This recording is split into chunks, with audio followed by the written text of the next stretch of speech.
भावना तू ही मेरा इश्क है। मृदुल से थप्पड़ की उम्मीद नहीं थी सुप्रिया को। उसने कुछ नहीं कहा और चुपचाप वहां से निकल गई। मृदुल फिर से बिस्तर के कोने पर आ बैठा। उसका उदास चेहरा निकिता को बिल्कुल अच्छा नहीं लग रहा था।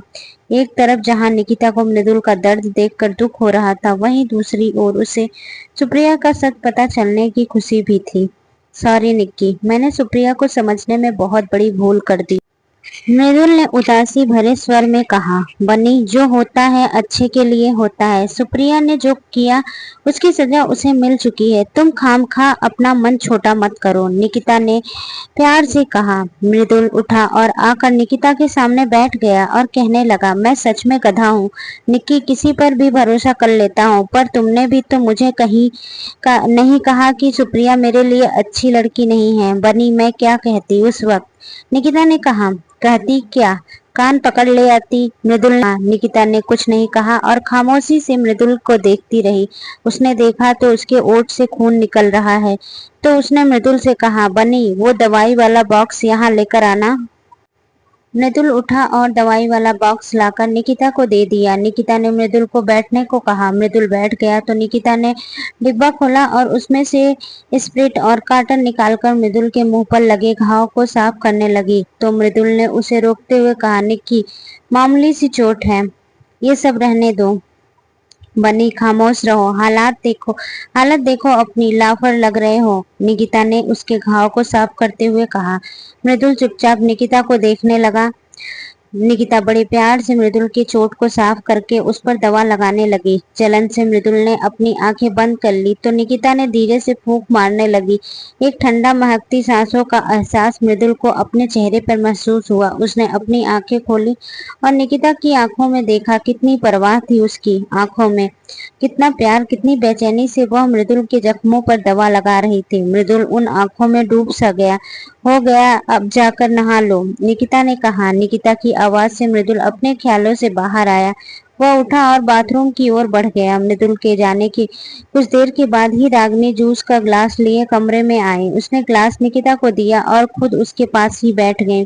अब कैसी है तबीयत बेटा तुम्हारी? रागिनी ने प्यार से निकिता की गाल को छूकर कहा। हाँ ठीक हूँ आंटी, थैंक यू, आप मुझे यहाँ लेकर आई, बिल्कुल अपने घर जैसा फील हो रहा है, निकिता ने मुस्कुराकर कहा। लो, कर दिया ना एक पल में पराया। थैंक यू कहकर बेटा, मैंने तुम्हें कभी अपने मृदुल से अलग नहीं समझा है, रागिनी ने कहा। तभी तो आप दुनिया की सबसे अच्छी माँ हैं, निकिता ने रागिनी के गाल खींचते हुए कहा। बातें बनाना तो कोई तुमसे सीखे। ये बताओ, तुमने अपनी दवाइयाँ ली कि नहीं? रागिनी ने कहा। अरे दवा, वो तो मैं भूल गई, निकिता ने कहा।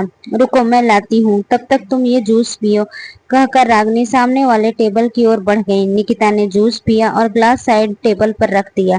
रागिनी ने निकिता की दवाई ले आई और खुद अपने हाथ से खिला दी। दवा खाने के बाद निकिता पीठ के पीछे तकिया लगाकर आधा लेट लेट गई। रागिनी मृदुल के बिखरे कमरे को समेटने लगी और बड़बड़ाने लगी। ये लड़का भी ना, पता नहीं कब बड़ा होगा, इसका बचपना जाता ही नहीं है। कमरे की क्या हालत बना रखी है इसने, ऐसा लगता है जैसे अभी अभी घोड़े दौड़ कर गए हों।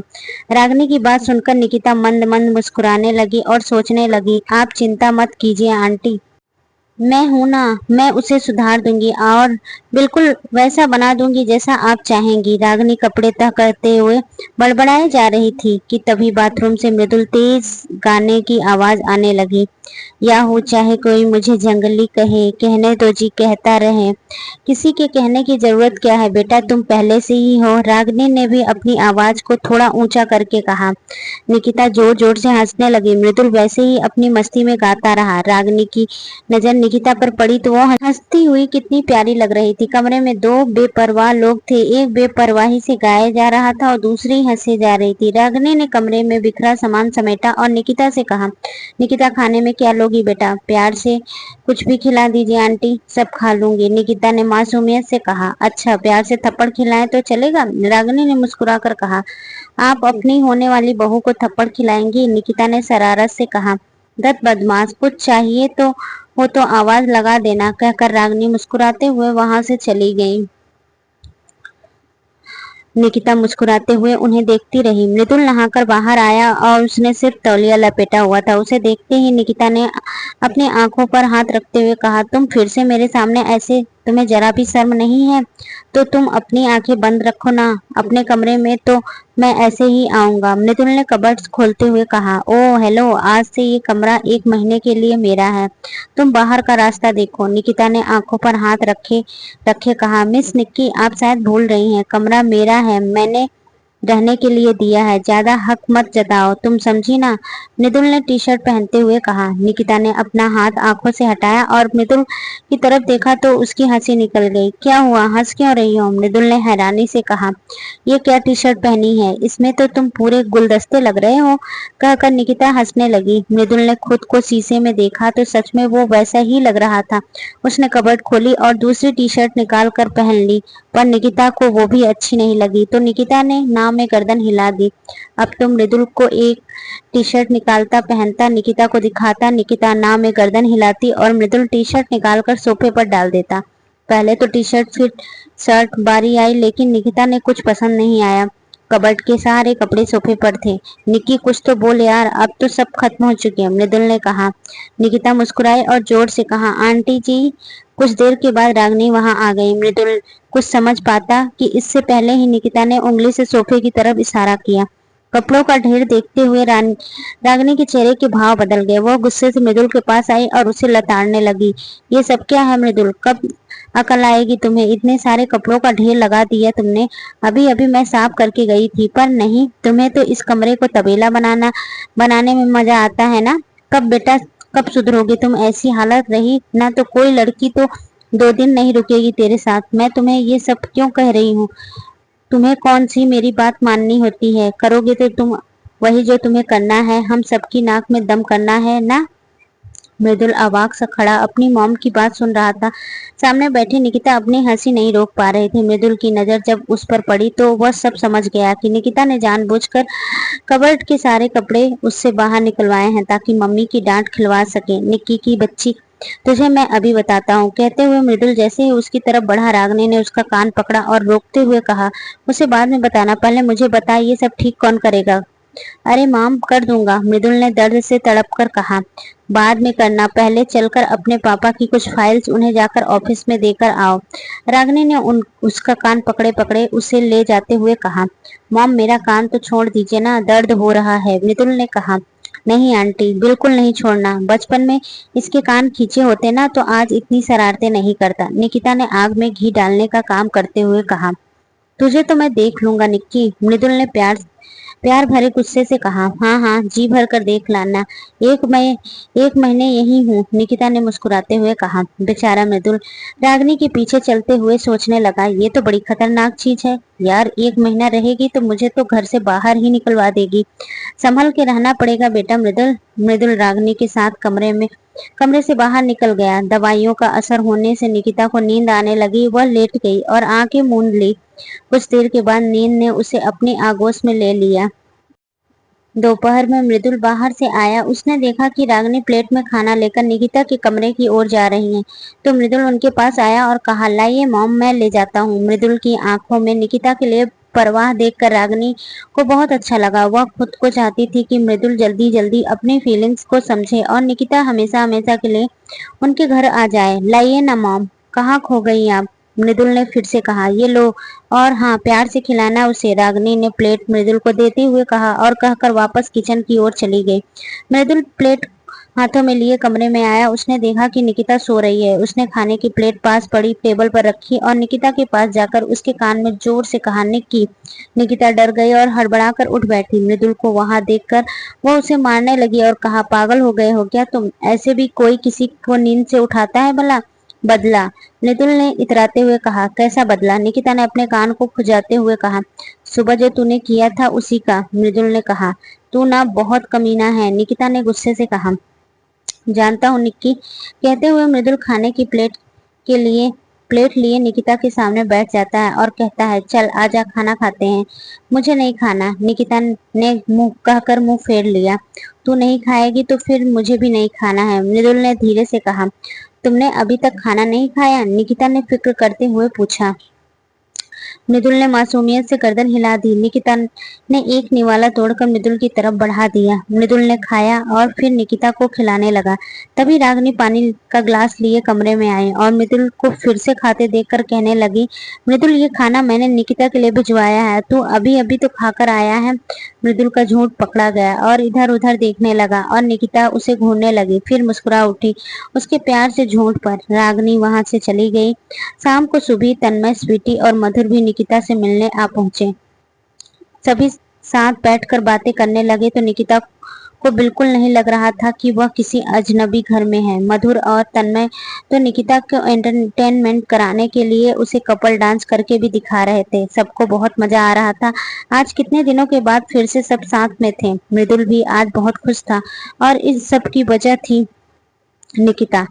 अंधेरा होने से पहले सभी अपने अपने घर चले गए और जल्दी ही वापस आने का निकिता से वादा करके गए। रात के खाने के बाद मृदुल कुछ देर के लिए किसी काम से घर से बाहर चला गया। निकिता मृदुल के कमरे में बैठी कोई किताब पढ़ रही थी कि तभी दरवाजे पे दस्तक हुई। अंदर आ जाइए, दरवाजा खुला है, निकिता ने कहा। आदित्य जी अंदर आए और उन्हें देखते ही निकिता ने मुस्कुराकर कहा, अरे अंकल आप आइए ना, वहाँ क्यों खड़े हैं। आदित्य जी आकर निकिता के सामने रखी कुर्सी पर बैठ गए और कहा, हाँ बेटा जी, सबसे पहले ये बताओ तबीयत कैसी है अब आपकी। सुबह क्या है कि जल्दी में था इसीलिए बात नहीं कर पाया। निकिता तबीयत अब बिल्कुल ठीक है अंकल। आदित्य जी बढ़िया। देखो बेटा, इसे अपने ही घर समझना, किसी भी चीज की जरूरत हो तो बेझिझक कहना। निकिता आपने इतना कह दिया, बस और क्या चाहिए मुझे। आदित्य जी आप बातें बहुत अच्छी करती हो। निकिता क्या अंकल आप हमें आप कहकर क्यों बुला रहे हैं। आप हमें तुम कहकर भी बुला सकते हैं। अपने से छोटे को आप बुलाना पराये होने का एहसास दिलाता है। आदित्य जी अच्छा बाबा ठीक है, आज से मैं आपको, मेरा मतलब है तुम्हें तुम कहकर ही बुलाऊंगा अब, ठीक है। निकिता ये हुई ना बात, चलिए दीजिए इसी बात पर हाई फाइव। निकिता ने इतना कहकर अपना हाथ हवा में लहरा दिया। आदित्य जी मुस्कुराते हुए उसके हाथ पर ताली दी। आदित्य जी अच्छा बेटा, घर में कौन कौन है। निकिता मैं, पापा मम्मी और एक कजिन भैया है, वो भी हमारे साथ ही रहते हैं लखनऊ में। आदित्य जी लखनऊ तो बहुत खूबसूरत शहर है। निकिता हाँ, जब आप वहाँ आएंगे ना तो मैं आपको और आंटी को पूरा लखनऊ घुमा दूंगी, वहाँ बहुत चलती है मेरी। आदित्य जी कहीं लखनऊ की गुंडी वुंडी तो नहीं हो तुम, हंसते हुए। निकिता क्या अंकल आप भी, हम आपको गुंडे लगते हैं। आदित्य जी अरे नहीं बेटा, तुम तो बहुत प्यारी हो। दोनों बैठकर कुछ देर बातें करते हैं। फिर आदित्य जी ने घड़ी की ओर देखा जो कि रात का 9 बजा रही थी। आदित्य जी उठे और निकिता को गुड नाइट बोलकर जाने लगे। सहसा उनकी नजर दीवार पर टंगे उस टूटे हुए गिटार पर गई जिसे धागों से जोड़कर सेट किया हुआ था। उन्हें याद आया कि एक बार गुस्से से उन्होंने वो गिटार तोड़ दिया था। कुछ सोचकर उनका दिल भर आया। निकिता उनके चेहरे पर आए हर भाव को बड़े गौर से देख रही थी। अंकल आप बुरा न माने तो आपसे एक बात पूछूं। निकिता ने धीरे से कहा, हाँ बेटा पूछो। आदित्य जी ने कहा, मृदुल के इतना अच्छा गाने के बाद भी आपने उसे गिटार बजाने से मना क्यों किया, जबकि उसका तो सबसे बड़ा सपना गिटारिस्ट बनना ही है। निकिता ने सधी आवाज में कहा। आदित्य जी ने एक लंबी सी सांस ली और कहने लगे, मृदुल बहुत छोटा था जब उसके चाचा यानी मेरे छोटा भाई सौमित्र गुजर गया। आम लोगों की तरह वो सामान्य मौत नहीं मरा था, बल्कि उसकी हत्या की गई थी। सौमित्र को गाने का बहुत शौक था और अपने इस शौक को उसने अपना कैरियर बना लिया था। उसका नाम होता गया और जैसे जैसे नाम हुआ उसके दुश्मन भी बढ़ने लगे और इसी शौक के चलते किसी ने उसकी जान ले ली, किसी ने उसका बेरहमी से कत्ल कर दिया। मैं आज भी वो हादसा भूला नहीं पाया हूँ। जैसे जैसे मृदुल बड़ा हुआ उसने भी म्यूजिक को अपना कैरियर चुना। वही जुनून, वही जोश मैंने मृदुल की आंखों में देखा जो कभी सौमित्र की आंखों में था। मैं मृदुल को खोना नहीं चाहता था। बेटा भले वो इस बात के लिए मुझसे जिंदगी भर खफा रहे, मैं बर्दाश्त कर लूंगा, लेकिन कम से कम वो मेरी आंखों के सामने तो रहेगा। एक बार मैं वो हादसा देख चुका हूँ, फिर नहीं देख सकता। एक छोटी सी बात बताता हूँ तुमको, कामयाबी जब आती है ना बेटा जी, तो वो अकेले नहीं आती, बल्कि अपने साथ 100 मुसीबतें लेकर आती है। आज तक मैंने ये बात सिर्फ अपने दिल में दबा कर रखी, मृदुल को भी नहीं बताई। तुम्हें बताने का मन किया, इसीलिए खुद को रोक नहीं पाया। कुछ गलत कह गया हो तो माफ करना बेटा। आपने कुछ गलत नहीं कहा अंकल। मृदुल बहुत लकी है जो उन्हें आप जैसे पापा मिले हो, जो उससे इतना प्यार करते हैं। देखना वो भी ये बात एक दिन जरूर समझेगा कि आप दुनिया के सबसे अच्छे पापा हो। निकिता ने नम आंखों के साथ कहा। पगली देखो, रुला दिया ना मुझे। आदित्य जी ने आंखों के किनारे आए आंसुओं को साफ कर कर मुस्कुराते हुए कहा। सॉरी कहकर निकिता मुस्कुरा दी। गुड नाइट बेटा कहकर आदित्य जी तेज कदमों से वहां से चले गए। दरवाजे पर खड़ा मृदुल सारी बातें सुन रहा था। उसकी आंखों से आंसू गालों को भिगाने लगे और आज अपने पिता के लिए उसके दिल में जगह और बढ़ गई। उसने अपने आंसू पोंछे और अंदर आया और अरे कहाँ चले गए थे तुम? निकिता ने मृदुल को देखते हुए कहा। तुम्हारा सामान लेने गया था, स्वीटी ने पैक कर दिया। हॉस्टल से लेकर आ रहा हूँ। इसमें तुम्हारे कपड़े और तुम्हारी बुक्स हैं, मृदुल ने उदास स्वर में कहा और बैग साइड में रख दिया। बनी यहाँ आओ, निकिता ने प्यार से कहा। मृदुल आकर निकिता के सामने नजर झुकाकर बैठ गया। निकिता ने गौर से मृदुल का चेहरा देखा। उसके चेहरे पर उदासी टपक रही थी। निकिता ने धीरे से कहा, क्या हुआ बनी? कुछ नहीं, मृदुल ने अपने आंसुओं को रोकने की कोशिश करते हुए कहा। तुम्हें पता है, आज मुझे बहुत इम्पोर्टेंट बात पता चली है। जानना चाहोगे क्या? निकिता ने खुश होते हुए कहा। हाँ, मृदुल ने कहा। मुझे पता चला है कि तुम दुनिया के सबसे लकी बेटे हो। जानते हो क्यों? क्योंकि तुम्हारे पापा तुमसे बहुत प्यार करते हैं और तुम्हें खोने से डरते हैं। निकिता ने उसी लहजे में कहा। मुझे भी आज पता चला। कहते कहते मृदुल ने निकिता की तरफ देखा और उसकी आंख आंसुओं से लबालब भरी हुई थी। उसने अपने निचले ओठ को दांतों तले दबा लिया। मृदुल के अंदर जो तूफान था वो निकिता उसकी आंखों में साफ साफ दिखाई दे रहा था। उसने आगे बढ़कर मृदुल को गले लगा लिया। मृदुल को इस वक्त सबसे ज्यादा जरूरत इसी की थी। आंसू उसकी आंखों से बहकर बाहर आ गए। वह निकिता को गले लगाए रहा और कहने लगा, मैं आज बहुत खुश हूँ निकी कि पापा मुझसे कितना प्यार करते हैं। ये मैंने आज जाना। मैं हमेशा सोचता था कि वो मेरे सपने के खिलाफ है, मुझसे नफरत करते हैं। मैं कितना गलत था निक्की। मैंने ऐसे इंसान को गलत समझा जिन्होंने मेरे लिए इतना सब किया। अपने पापा पर मैं ऐसे 100 सपने हंसते हंसते कुर्बान कर सकता हूँ। निकिता उस वक्त मृदुल का दर्द समझ रही थी और मृदुल की पीठ को सहलाती रही और उसे हिम्मत देती रही। जब दिल का सारा दर्द आंसुओं में बह गया तो मृदुल निकिता से दूर हुआ। निकिता ने अपने दोनों हाथों से उसके आंसू पोंछे और कहा है, पता है बनी, लड़के रोते हुए बिल्कुल अच्छे नहीं लगते। जानता हूँ, मृदुल ने सुबकते हुए कहा। निकिता ने मृदुल का हाथ अपने हाथ में लेकर कहा, बनी एक वादा करोगे मुझसे? हाँ, मृदुल ने कहा। तो आज के बाद इन आंखों में आंसू नहीं आने चाहिए। मैं सब देख सकती हूँ पर तुम्हारी आंखों में आंसू नहीं। निकिता ने धीरे से कहा। तूने सही कहा है कि मैं बहुत लकी हूँ। जानती हो क्यों? क्योंकि मेरे पास तू है, मृदुल ने सुबकते हुए कहा।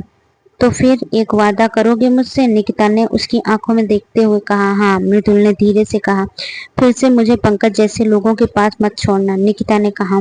उस वक्त उसकी आवाज में जो दर्द था वो मृदुल महसूस कर सकता था। उसे खुद पर शर्म आने लगी थी। उसने निकिता के लिए ऐसे घटिया लड़के को चुना। मृदुल ने आंखों ही आंखों में निकिता को आश्वासन देते हुए कहा कि मैं ऐसा कभी नहीं करूंगा। मृदुल के दिमाग में सैकड़ों सवाल आने लगे। उसने निकिता को गुड नाइट कहा और वहां से चला गया। अंधेरे में सोफे पर बैठा मृदुल निकिता के बारे में सोचने लगा। पंकज ने जो बर्ताव उसके साथ किया था उसके घाव से निकिता का दिल पर लगे थे। इस सब के लिए मृदुल खुद को दोषी मान रहा था। न वह सुप्रिया की बातों में आता और न ही निकिता को इस दौर से गुजरना पड़ता। निकिता जैसी मासूम लड़की के साथ जब उसने बदतमीजी की थी तब कैसा महसूस किया होगा उसने? वो गंदी छुअन, वो गिरी हुई नजरें कैसे बर्दाश्त कर पाई होगी?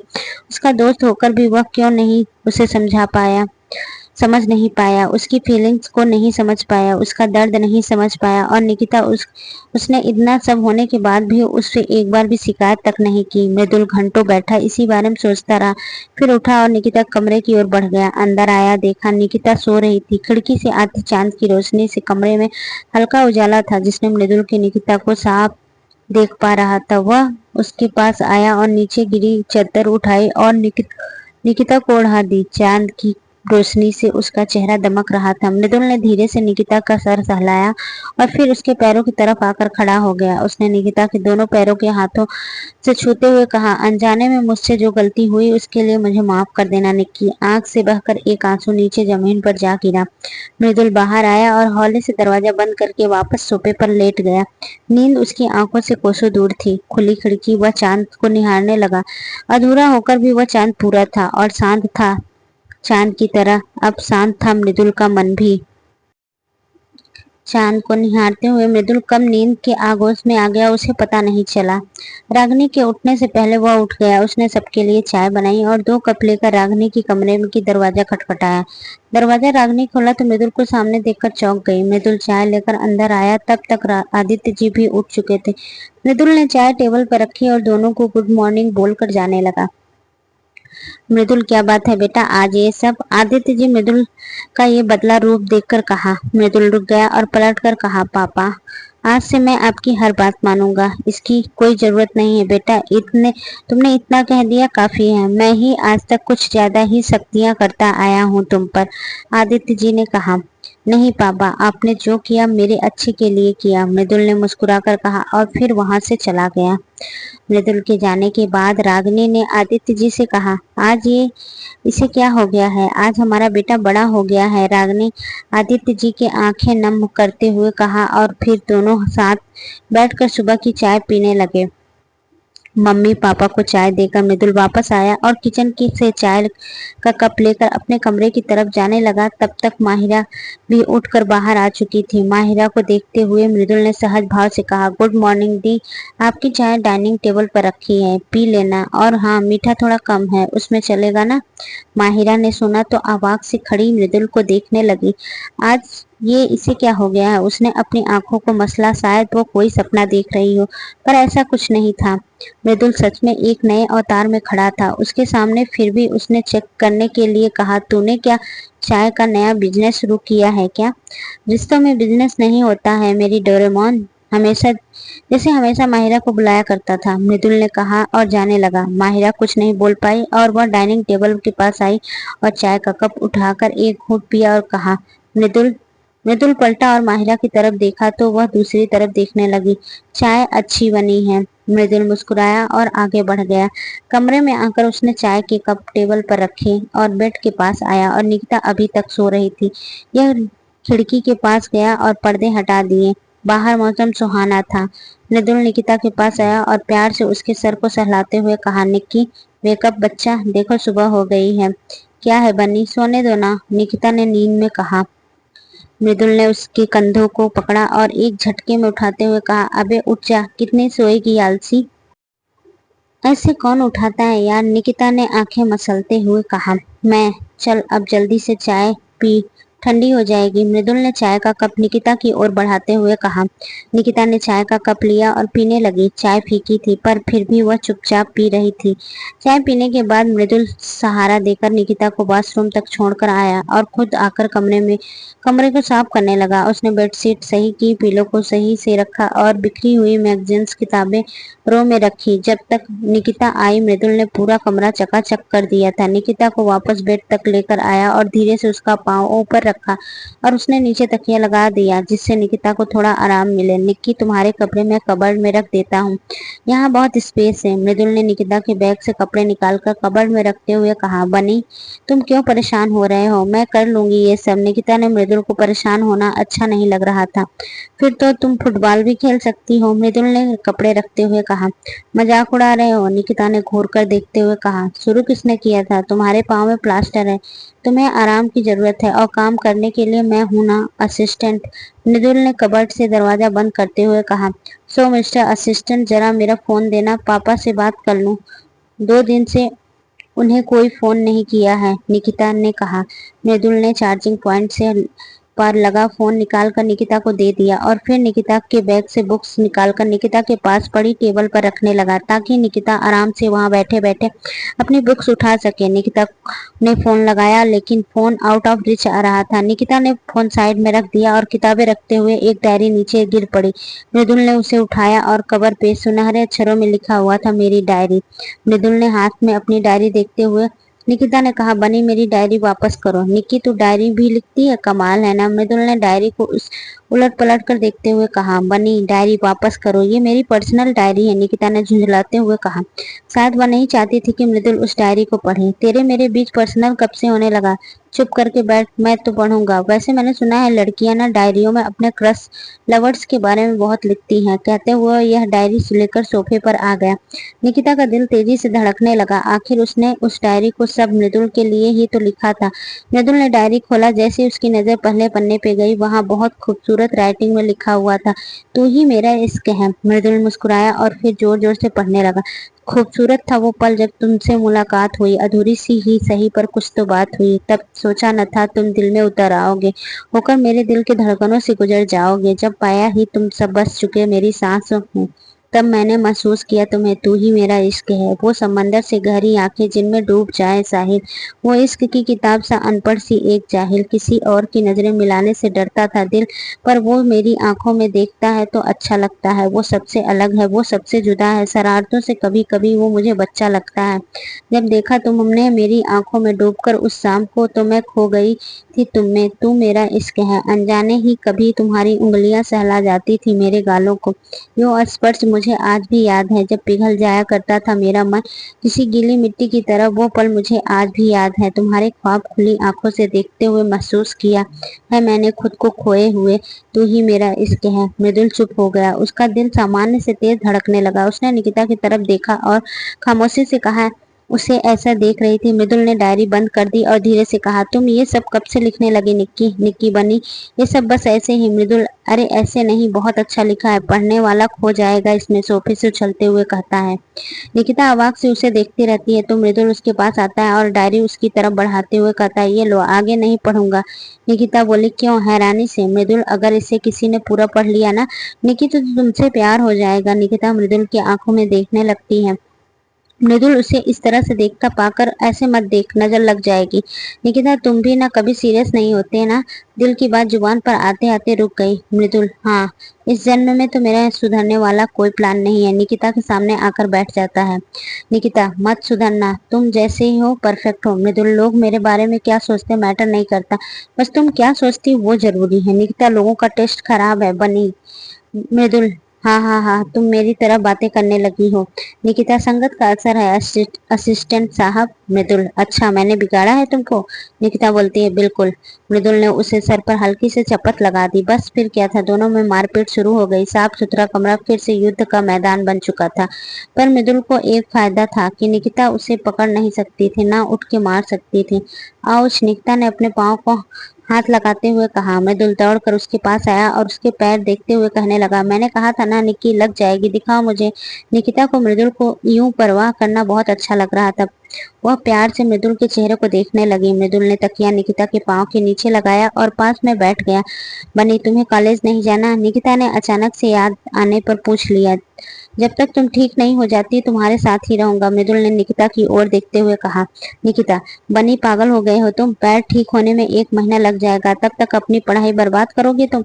बिल्कुल नहीं, तुम रोज कॉलेज जाओगे। मृदुल, लेकिन निकिता, लेकिन वेकिन कुछ नहीं बनी, मेरा ख्याल रखने के लिए आंटी है ना। मैं इतनी भी बीमार नहीं हूँ, 4 घंटे की तो बात है, अकेले रह सकती हूँ। मृदुल, हो निक्की, लेकिन तुम्हें किसी चीज की जरूरत पड़ी तो?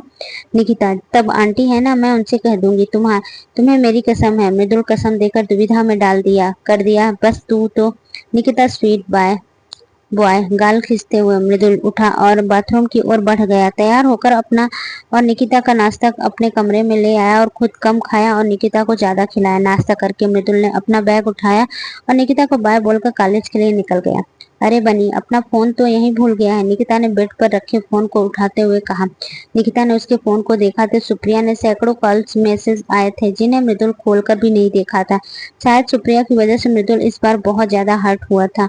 निकिता फोन देख रही थी, फिर उसने ऐसा दिखा कि दिमाग सैकड़ों तार एक साथ झन्ना उठे। अरे निक्की, वो मैं शायद अपना फोन वहीं भूल गया हूँ, कहते हुए मृदुल अंदर आया। निकिता ने बिना किसी भाव से मृदुल को फोन उसकी तरफ बढ़ा दिया। मृदुल वहां से चला गया। निकिता भी कुछ देर के लिए लेट गई। अकेले लेटे लेटे वह बोर होने लगी थी तो अपना फोन उठाया, उसमें आए मैसेज देखने लगी। स्वीटी, सुबह, मधुर के कितने ही मैसेज थे। निकिता उन सबको रिप्लाई करने लगी। अपने कमरे में बैठी माहिरा बड़े गौर से किसी किताब को पढ़ने में लगी हुई थी। तभी उसके फोन पर मैसेज आया। माहिरा ने फोन देखा तो टेक्स्ट मैसेज। व्हाट्सएप के जमाने में टेक्स्ट मैसेज कौन कर रहा है, सोचते हुए माहिरा ने मैसेज ओपन किया। हाय। अननोन नंबर से मैसेज था, इसीलिए माहिरा ने कोई जवाब नहीं दिया और वापस अपनी किताब में पढ़ने में बिजी हो गई। कुछ देर के बाद फिर फोन बजा। उसी नंबर से मैसेज था। माहिरा ने मैसेज ओपन किया। अब क्या हाय का जवाब भी नहीं दोगी? Mahira, who are you? Rajvansh. Rajvansh का नाम देखते ही माहिरा के दिल में एक पल के लिए मानो जैसे धड़कना ही बंद कर दिया। उसने कांपते हुए हाथों से टाइप किया, राजवंश। और कितने राजवंश हैं तुम्हारी जिंदगी में मेरे अलावा? माहिरा को यकीन हो गया कि उसका ही राजवंश है, और राजवंश जिस माहिरा को बहुत प्यार करती थी। और उसकी आंखें भर आई। इतने साल के बाद उसे मैसेज मिला, लेकिन अगले ही पल उसका चेहरा गुस्से से भर गया। उसने लिख कर भेजा, आज इतने सालों के बाद कैसी याद आ गई तुम्हें मेरी? याद तो रोज आती थी, बस तुम्हें मैसेज करने की हिम्मत नहीं कर पाया। माहिरा, तो फिर आज क्यों किया है? दिल हाथों के मजबूर हो गया। माहिरा, जब छोड़कर गए थे तब मजबूर थे क्या? माहिरा, उस वक्त हालात ऐसे थे कि खैर छोड़ो, अब बताओ कैसी हो? माहिरा, जिंदा हूँ। ऐसे मत कहो माहिरा। माहिरा, हमारे बीच सब सब खत्म हो चुका है। ये फैसला अकेले करने वाले तुम कौन होती हो? प्यार हमारा था, रिश्ता हमारा था, तो फिर सब खत्म तुम अकेले कैसे कर सकती हो? माहिरा, तुमने धोखा दिया मुझे। उस रात नहीं आकर तुमने साबित कर दिया कि तुम झूठे हो, तुम्हारा प्यार झूठा है। आंखों में ठहरे आंसू बहकर गालों में आ जाते हैं। मैंने तुमसे कभी झूठ नहीं कहा माहिरा। आज भी मेरे दिल में तुम्हारे लिए वही जगह है, वही प्यार है, कुछ नहीं बदला है माहिरा। पर मेरे दिल में तुम्हारे लिए सिर्फ नफरत है। मुझे तुम्हारी नफरत भी मंजूर है। माहिरा कोई जवाब नहीं देती और अपने अतीत को याद करते हुए उसकी आंखों से आंसू बहने लगते हैं। राजवंश उसकी जिंदगी में वापस आएगा, उसने कभी सोचा भी नहीं था। फोन फिर बजा। माहिरा के आंसू पोंछे और मैसेज देखा। रोने लगी। तुम आज भी नहीं बदली माहिरा? राजवंश, हाँ। माहिरा, क्यों आए हो वापस? तुम्हारे लिए। सच तो ये है कि तुम्हारे बिना मैं अधूरा हूँ माहिरा। माहिरा कोई जवाब नहीं देती है और फोन बंद कर देती है। भरे चुके जख्मों में फिर आज ताजा हो गए। माहिरा घुटनों के सर छुपाकर सिसकती रही और राजवंश के साथ बिताए एक एक पल याद करने लगी। National college Kanpur. मृदुल ने अपनी बाइक पार्किंग में लगाई और क्लास की ओर बढ़ गया। क्लास में आने पर मधुर ने बताया कि पंकज कल हुई बेइज्जती की वजह से सबकी पढ़ाई बर्बाद हो गई, पर पंकज ने जो किया उसके लिए तो वह शायद कभी माफ नहीं कर पाएगा। मृदुल वहीं बेंच पर बैठा मधुर से बात कर रहा था कि सुप्रिया आई और कहा, Mridul, I want to talk with you. Madhur, इससे बोल यहाँ की चली जाए। मृदुल ने गुस्से से सुप्रिया की तरफ देखे बिना कहा, मृदुल मेरी बात सुनो, मैं सब क्लियर कर दूंगी। सुप्रिया ने मृदुल के पास आकर कहा। मृदुल उठा और बाहर जाने लगा तो सुप्रिया ने उसका हाथ पकड़ लिया। उसे रोकते हुए कहा, मृदुल प्लीज मेरी बात सुनो। मृदुल ने सुप्रिया के हाथ से अपना हाथ छुड़ाया और कहा, मुझसे दूर रहो। मृदुल वहां से चला गया। मधुर भी उसके पीछे पीछे बाहर निकल गया। सुप्रिया वहीं खड़ी मृदुल को जाते हुए देखती रही। मोनिका और रवीना, जो कि सुप्रिया की दोस्त थी, उसके पास आई और मोनिका ने सुप्रिया का मजाक उड़ाते हुए कहा, क्या हुआ बेबी, घास नहीं डाली क्या? सुप्रिया ने घूरकर मोनिका की ओर देखा तो दोनों एक दूसरे की तरफ झांकने लगी। सुप्रिया पैर पटकते हुए वहां से चली गई।